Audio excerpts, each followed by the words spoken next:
አዲስ አበባ በል ነቁል እነዚህ ሰዎች አዲስ አበባን ያወደሱ ነው ያሉት። አጥወል ቡርጅ في اثيوبيا في አዲስ አበባ አጥወል ቡርጅ በጣም ረጅም የሆነ በአጠቃላይ ረጃጅም የሆኑ ህንጻዎችን አዲስ አበባ ላይ ማየታቸው ለሳውዲ እና በጣም ገርሞናል ይላሉ። በጣም አዲስ አበባ فيها ابراج شاهق እናንተ እንዴት ነው ደሃነን የምትሉት? ይሄ ሁሉ ህንጻ ለመስራት እኮ በጣም ብዙ ዶላር ያስፈልጋል። ይሄን ሁሉ ህንጻ ለመስራት ብዙ ብረት ከውጭ አስመጣቸዋል፣ ብዙ ሲሚንቶ አውጥታቸዋል። እንደገና ይሄ ራሱን የቻለ ሀብት ነውና እንዴት ብላችሁ ነው ደሃነን የምትሉት ይለኝ ነበርና طرق جميله جدا مثل መንገዶቻቸው በጣም ያምራሉ።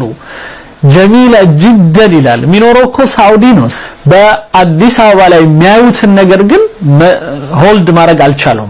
ያዩትን ነገር እየተናገረው ነው። المبنى الضخم اللي يشاف على بعده اعلى برج في اديس ابابا كوميرشال بانك እና ኮመርሻል ባንክ አይነት ለምሳሌ በጣም የሚገርም 49 ነው 47 አካባቢ 49 ፎቅ የሆነ በጣም ረጅም ህንጻ አይተናል ይላል። يبلغ تقريبا 47 طابق. تشوف اديس ابابا كلها እዛ ላይ እስኪ እንውጣና ሻይ ደግሞ እየጠጣን ብናየውና ብናወራስ አዲስ አበባን በዚህ መልኩ እንያት እስኪ ይለናል።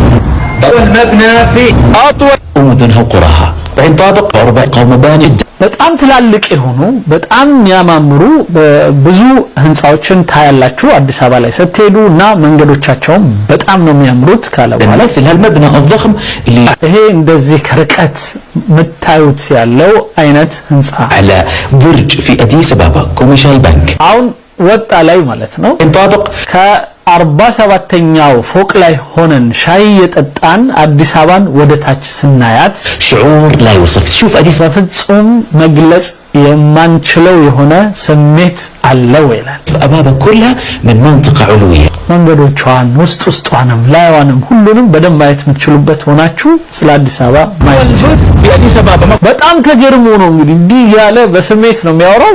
ኢትዮጵያ ይመስላል نتوقع انه في اثيوبيا እና ይሄንን በፍጹም ኢትዮጵያ ውስጥ አለ ብዬ አላስብም ነበር እና ከመጣው በኋላ ነው ያየሁት። ይሄ በጣም ابراج الشهر ينزل 47ኛው ፎቅ ላይ ወጣን። اديس من المرتفع በጣም በጣም በጣም የሚያምር በጣም ደስ የሚል አየር ላይ ነው ያሉት። يبي اديس ابابا على شوفوا ما شاء الله تبارك الله ማሻአላህ ተባረከላህ በጣም የሚያምር አላህ ይባርክላችሁ አላህ ብለስ ያርገው ወይም ይባርከው እንደማለት። አዲስ አበባ ላይ ቆይተው ምናምን ሲወጡ የሚናገሩት ንግግር አንጀቴን ነው ያላወሰው። لا نقول وداعا እኛ በፍጹም ኢትዮጵያን አዲስ አበባን ቻው ማለት አልቻልንም ይላል። ባይ ባይ ማለት አልቻልንም። لا نقول وداعا በፍጹም በቃን ቻው ልንልሽ አንችልም ማለት ባይ ባይ ማለት አቃተን ይላሉ። اثيوبيا او اديس ابابا ኢትዮጵያ ወይም አዲስ አበባችን بل نقول عودة قريبة ان شاء الله ማለት ምን ፈልገው በጣም በቅርቡ እንመለስብሻለን ይሄንን ብንል ይሻላል። ይሄ በጣም የሚገርም አገላለጽ ነው። ምን ያህል በኢትዮጵያ በአዲስ አበባ ምን ያህል ቢሳቡ ነው። انا من تجاز አዲስ አበባ ውስጥ በጣም ያስገረማችሁ በጣም ደስ ያላችሁ ነገር ምንድነው ይላቸዋል። شوارع نظيفة በጣም ንጹህ የሆነው መንገዷ أنا عجبني سويته عن ሌላው አየሩ በጣም ነው የወደድኩት። شهر كامل አንድ ወር ሙሉ አዲስ አበባ እና ኢትዮጵያ ላይ ከቆየን በኋላ አሁን ስንሰናበታት በጣም እየከፋን ነው። في هذا البلد الجميل المعطاء እቺ በጣም ምታምር አንደኛ ሁለተኛ ቸር የሆነች ሀገር ይላታል።